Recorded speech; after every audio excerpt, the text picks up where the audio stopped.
ধর্মভিত্তিক রাষ্ট্র নির্মাণের জন্য মুক্তিযুদ্ধ হয়নি কিংবা আমরা মুক্তিযুদ্ধ করিনি। দেখুন, ইতিহাসের দিকে তাকালে আমরা যা দেখতে পাই, ধর্মের কারণেই কিন্তু বাংলা ভূখণ্ড স্বাধীন আলাদা ভারতের কাছ থেকে হতে পেরেছিল। 47 সালের ইতিহাস, ভারত পাকিস্তান নামক দুইটি ধর্মীয় দেশ যখন সৃষ্টি হয়, ধর্মীয় সংখ্যাগরিষ্ঠতার কারণেই কিন্তু বাংলাদেশ, বাঙালি, পূর্ব বাংলা একটি ভূখণ্ড সৃষ্টি হয়েছে। আজকে যদি সংখ্যাগরিষ্ঠ মুসলমান এখানে না থাকতো, এই বাঙালি দেশের অস্তিত্ব, স্বাধীনতার, সেটা কল্পনাও করা যেত না।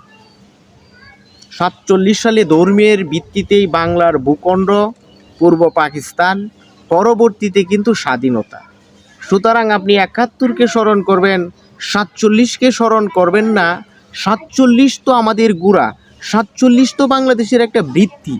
সেই ভিত্তিকে যদি অস্বীকার করে 71কে নিয়ে আপনারা বিতর্কিত হওয়ার চেষ্টা করেন কিংবা দল নিজেকে বিতর্কিত করার চেষ্টা করেন, এটা কিন্তু ভালো একটা দিক হবে না।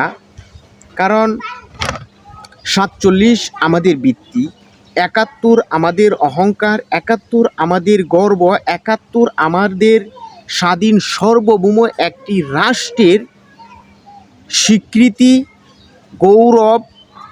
এটা অস্বীকার করার কিছু নেই। কিন্তু আপনি এই যে ধর্মীয় ইস্যু এখানে আনলেন, ধর্মীয় ইস্যুটা আনেন, 90% এর উপরে মুসলিম সংখ্যাগরিষ্ঠ একটি দেশে ধর্মের ভিত্তিতে দেশ হবে না,